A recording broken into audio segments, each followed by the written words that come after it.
नमस्कार।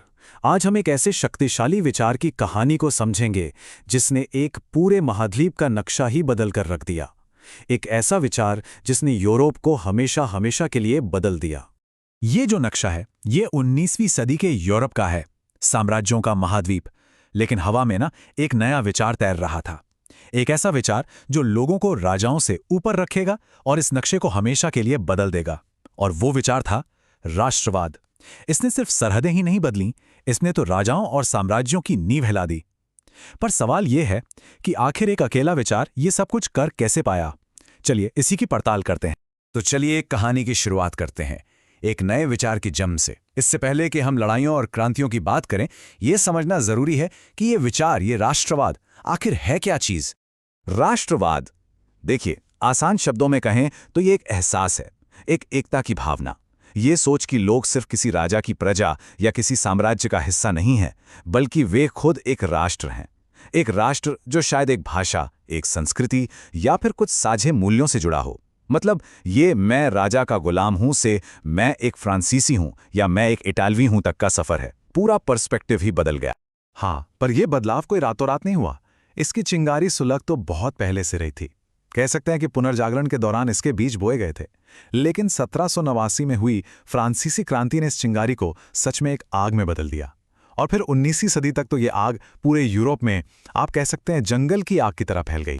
तो सवाल यह है कि ये आग, ये पहली चिंगारी भड़की कहां से? जवाब है फ्रांस।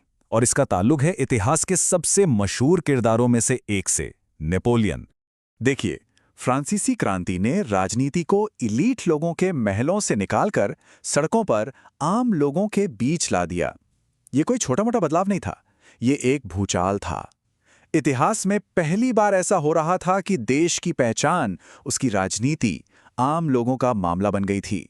अब देश सिर्फ राजा का नहीं था, बल्कि उसके नागरिकों का था।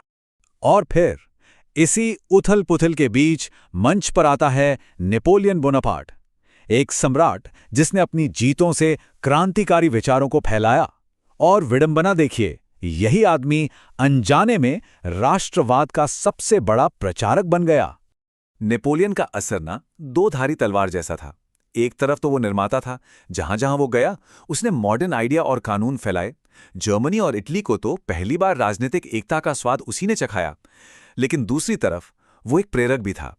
उसके दबदबे और शासन ने पूरे यूरोप में, स्पेन से लेकर रूस तक, लोगों में एक राष्ट्रवादी गुस्से को जन्म दिया। लोग फ्रांसीसी शासन के खिलाफ एकजुट होने लगे। अब जाहिर है यूरोप की पुरानी ताकतें यानी राजा और सम्राट चुपचाप तो बैठने वाले नहीं थे। इस नई लहर के जवाब में उन्होंने वक्त की सुई को पीछे घुमाने की पूरी कोशिश की। और इस जवाबी हमले का चेहरा थे ऑस्ट्रिया के चांसलर मेटरनिख, एक कट्टर रिएक्शनरी जिन्होंने 1815 में वियना कांग्रेस की मेजबानी की। उनका मकसद बिल्कुल साफ था, क्रांति के इस आग को बुझाना और पुराने राजशाही दौर को वापस लाना। तो वियना कांग्रेस में इन लोगों ने क्या तय किया? इनके लक्ष्य बिल्कुल साफ थे। पहला, नेपोलियन ने जिन राजाओं को हटाया था उन्हें वापस गद्दी पर बिठाओ। दूसरा, लोकतंत्र और गणतंत्र जैसे विचारों का खुलकर विरोध करो। और तीसरा, यूरोप का नक्शा फिर से इस तरह बनाओ कि ताकत का संतुलन बना रहे और कोई क्रांति दोबारा ना हो सके। और हां, खास तौर पर इटली को कई छोटे छोटे टुकड़ों में बांट दिया गया ताकि ऑस्ट्रिया का दबदबा बना रहे और इटली कभी एक ना हो पाए। लेकिन कहते हैं ना, विचार एक बार फैल जाएं तो उन्हें दबाना मुश्किल होता है। और यहीं से कहानी पहुंचती है राष्ट्रवाद की सबसे शानदार जीतों में से एक पर, यानी इटली के एकीकरण पर। आपको जानकर हैरानी होगी कि 19वीं सदी की शुरुआत में इटली नाम का कोई देश था ही नहीं। ये तो बस एक भौगोलिक अभिव्यक्ति थी, जैसा कि कहा जाता था। मतलब अलग अलग राज्यों का एक झुंड जिस पर विदेशी ताकतों का कंट्रोल था। तो चुनौती बहुत बड़ी थी, इन बिखरे हुए टुकड़ों को जोड़कर एक देश कैसे बनाया जाए। इस सवाल का जवाब मिला 3 जबरदस्त लोगों में। ये थे इटली के निर्माता, जिन्होंने एक होकर इस सपने को हकीकत में बदला। सबसे पहले बात करते हैं जूसेप्पे मैत्सिनी की। इन्हें कहा जाता है इटली की आत्मा। वो एक विचारक थे, एक दिल, जिन्होंने यंग इटली नाम का संगठन बनाया और अपने लेखन से युवाओं के मन में एक यूनिफाइड रिपब्लिकन इटली का सपना जगाया। फिर आते हैं काउंट कैव्यूर, यानी एकीकरण का दिमाग। ये एक माहिर डिप्लोमैट थे।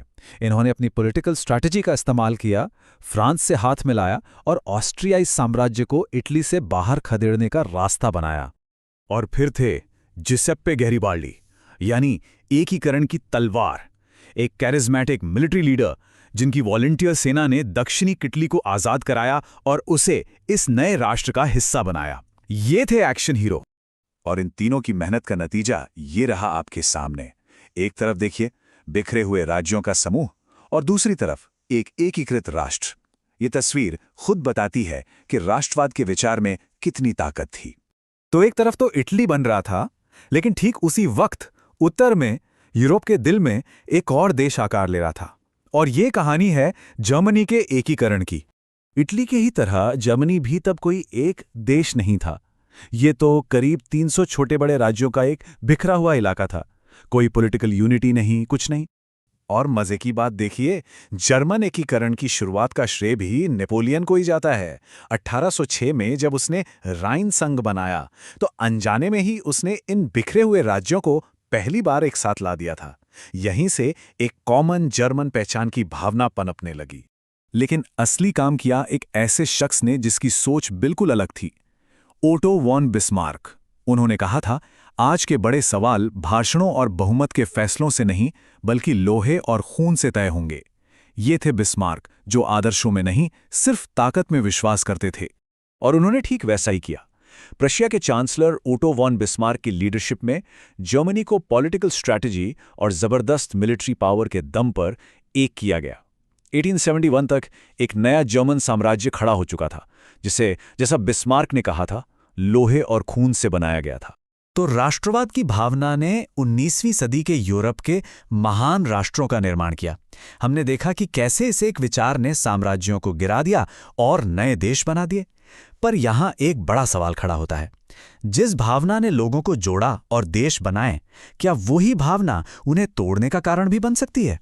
ये एक ऐसा सवाल है जो उस सदी में भी जरूरी था और आज की दुनिया में भी उतना ही मायने रखता है। इस पर जरूर सोचिएगा।